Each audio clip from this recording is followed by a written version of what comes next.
When I was a yeshiva student at Pardes in Jerusalem, I learned a ton of Torah. But more impactful than the Torah I learned was the quality of anava, of humility, that my teacher, Tzvi Hirschfield, taught me. One day in the Beit Midrash, he wondered aloud why his open, egalitarian yeshiva students had so much love and admiration for him, an Orthodox man living in Gush Etzion.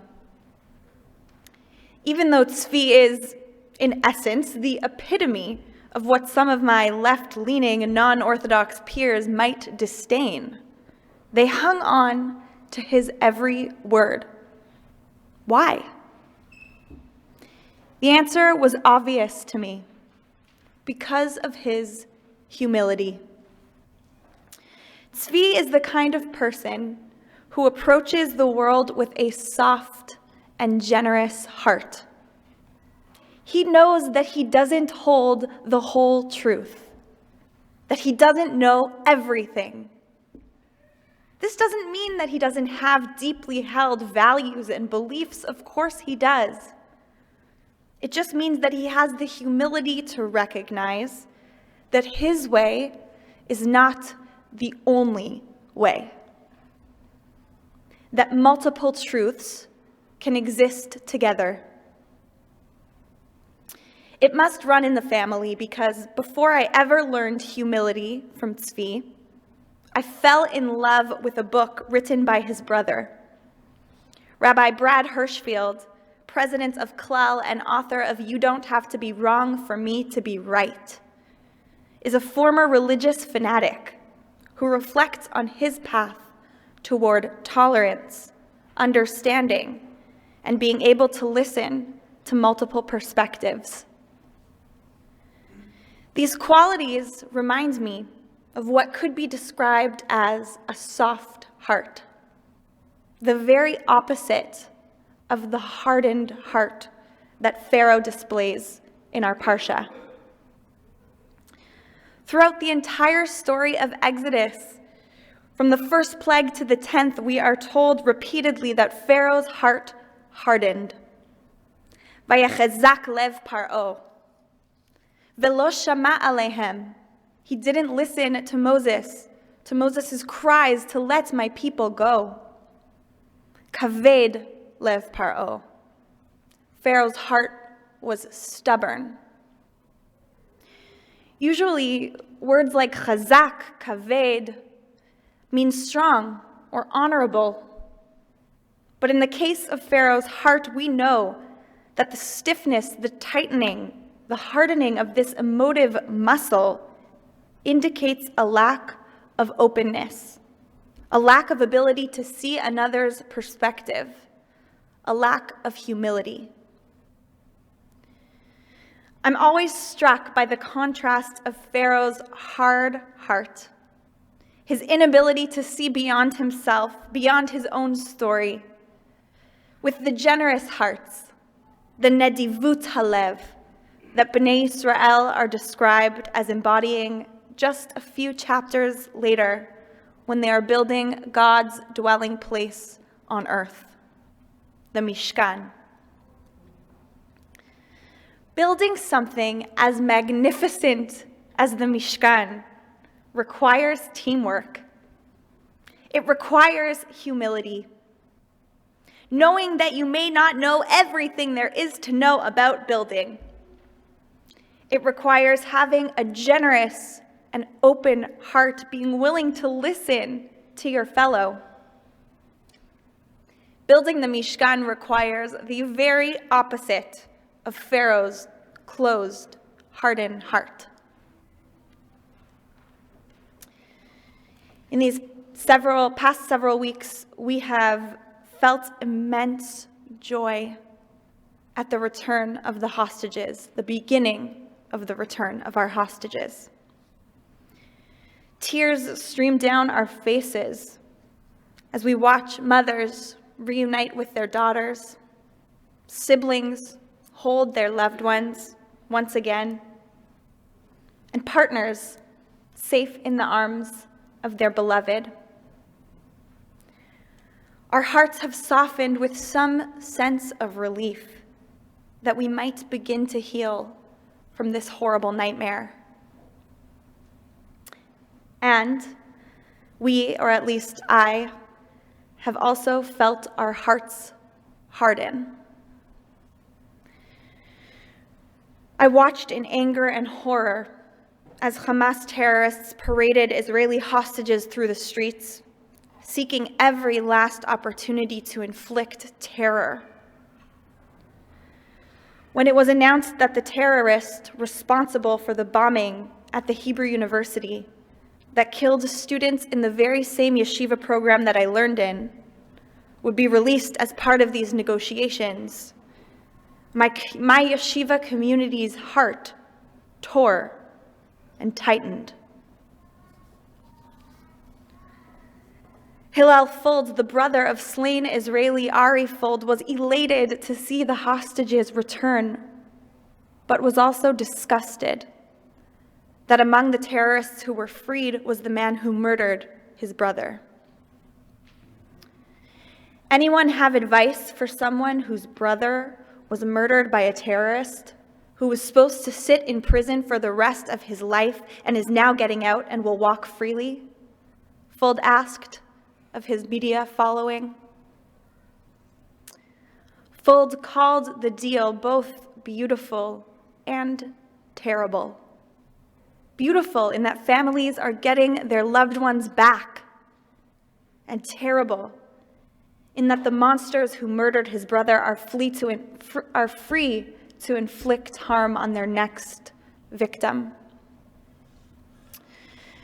Israeli news personality Yair Shurki admitted that though he can't stand the thought of the terrorist who killed his brother being released, he recognizes with a spacious heart that though his brother is gone, Romi Gonen is still alive. Despite the depth of his pain, Yair Shurki remained generous and open-hearted, explaining that there wasn't a person in Israel who wasn't watching those hostages come home, even families of those who've been murdered by the terrorists released in exchange, feeling unified as a people. In the grade 7 rabbinics class that I teach at RHA, we imagined how people like Yair Shurki and Hillel Fuld might be feeling during these weeks. And we also cried tears of joy, watching Emily, Romi, Doron, Liri, Naama, Karina, Daniela, Agam, Arbel, and Gadi reunite with their loved ones. We cultivated empathy for both of these truths, the pain and the joy, refusing to close or harden our hearts, instead choosing to weep both tears of pain and tears of relief. We all have. It takes a heart of nedivut, of generosity, to remain open in a time of so much pain, so much conflicting truth. This week, my teacher Tzvi hosted Rachel Goldberg-Polin on Pardes's weekly Parsha podcast. In their dialogue, Rachel likens Pharaoh's hardened heart to what she notices in our own society, what she calls the seductive allure of the extreme. Rachel acknowledges that it is easier to harden our hearts, to see things only from our vantage point. That way, we don't have to think. We don't have to be uncomfortable. The answers we find in the world feel certain and safe. No, I will not let your people go. That was comfortable for Pharaoh.